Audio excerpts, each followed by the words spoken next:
สบายดีทุกคน EP 2 มาแล้วเนาะหลังจากที่ว่าเฮาถ่ายคลิปที่เฮาเมื่อบาน EP 2 นี่เฮาจะเดินทางมาเมืองโขงเนาะมาเบิ่งกันเลยว่าเฮาสิพาทุกคนไปไสแน่ไปถึงเมืองโขงไปบ่อนใดแน่เนาะและสถานที่ที่ว่าเฮาพาทุกคนไปจะสวยงามส่ำใดเดี๋ยวเฮามาเบิ่งนํกันเลย หลังจากที่ว่าเฮามาแต่บ้านเนาะเฮาก็มาแวะเอาทีมงานแล้วก็เอาเครื่องเอาของเพื่อว่าจะเดินทางไปจ่ายงานดองนั่นเองเฮาเดินทางตั้งแต่ปากเซหาเมืองโขงก็ประมาณ120กิโลพุ่นล่ะทุกคนนั่งยาวๆกันไปเลยเฮาออกเดินทางจากปากเซประมาณ 11:30 นเนาะทุกคนตัดภาพมาตอนนี้ก็คือฮอดเมืองโขงแล้วประมาณ 2 โมงปลายตอนนี้ฮอดท่าเรือหน้ากระซังเนาะเพราะเฮาสิขามไปดอนเดชแล้วก็ขามไปบันคอนที่จริงมื้อนี้แม่นเฮามางานดองอยู่ดอนที่เนาะทุกคนแต่ว่าเฮามาตั้งแต่วันที่26เพื่อว่ามานอนคืนก็เลยว่าพากันมาดินบันคอนดอนเดชก่อนจะสิได้ขามไปดอนที่ตอนกลางคืนแล้วไปนอนอยู่ที่เขื่อนเจ้าสาวเนาะอันนี้ก็จะเป็นท่าเรือหน้ากระซังบอกเลยว่าทั้งเรือทั้งบรรยากาศนี่ก็คือดีแฮงทุกคนเรือที่ว่าเที่ยวฮับเที่ยวส่งก็คือหลายแฮงทุกคนตอนนี้เฮาพวกมาซื้อปีเนาะถือคนละ20,000หลังจากซื้อแล้วก็พากันย่างลงไปเรือเลยทุกคนเรือที่ว่าพวกเฮาขี่ไปนี่จะเป็นเรือใหญ่เลยทุกคนเป็น2ลำติดกันเลยทางเฮานี่ก็บ่กล้าขี่เรือน้อยคือกัน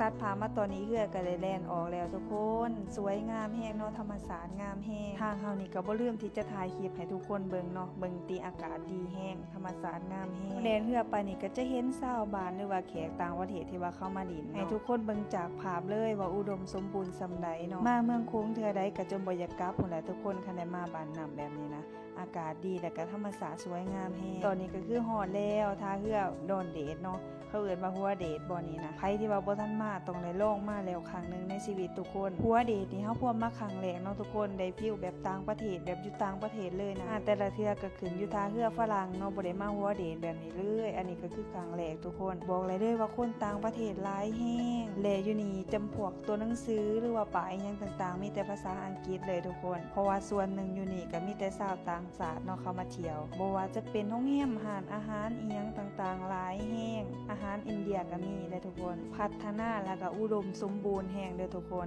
ตอนนี้เฮาก็ขึ้นรถตุกๆเนาะเพื่อว่าจะไปบ้านหางคอนบรรยากาศทางไปนี่ก็คือสวยงามเป็นธรรมชาติแฮงทุกคนขึ้นรถตุกๆไปแม่นหาคนเนาะเพิ่นเอาน้ำเฮา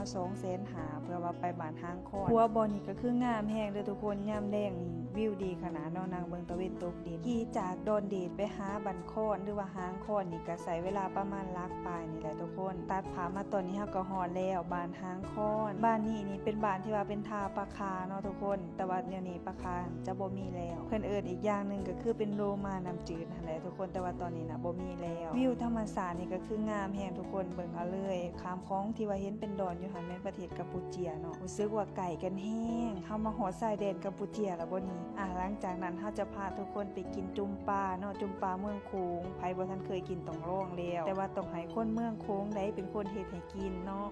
เอื้อยเพิ่นกล้าเกียมถาทางเฮามาก็ได้กินเลยทุกคนขอบใจหลายๆเด้อวันนี้เพิ่นเป็นไกด์เนาะทุกคนเป็นไกด์พาเฮาเที่ยวทางเฮาก็เลยบ่ได้ถ่ายโสมหน้าโสมตาไกด์ให้ทุกคนเบิ่งซ้ำ หลังจากที่ว่าเฮากินจุ่มปลาแล้วเฮาก็มาอยู่ที่ DP เนาะทุกคนเสียค่าเขาคนละ 30,000 และทางเฮาก็ย่างเข้าไปเลยให้ภาพบรรยายเลยเด้อทุกคนตอนนี้ประมาณ5 โมงเนาะตะเวนพอกำลังสิตกดินเห็นบอนได้งามๆเฮาก็อยากถ่ายให้ทุกคนเบิ่งอย่าฝ่าเบื่อกันเด้อ อันนี้ก็คือเป็นน้ำตกตาลีพีทุกคนเฮาก็เคยมาครั้งที่2แล้วแต่บอกเลยว่าความรู้สึกก็ยังตื่นเต้นคือเก่าเนาะเฮามาครั้งนี้ก็มีความเปลี่ยนแปลงหลายเพราะว่าเพิ่นมีซิปหลายแล้วก็มีกัวโอขามเนาะแต่ว่าเฮาเข้าบ่ได้เพราะว่าเพิ่นปิดแล้วคลิป EP 2ของเฮาก็จะประมาณนี้แหละทุกคนบอกเลยว่าทั้งม่วนทั้งมันทั้งเมื่อย ไปละทุกคนบ๊ายบาย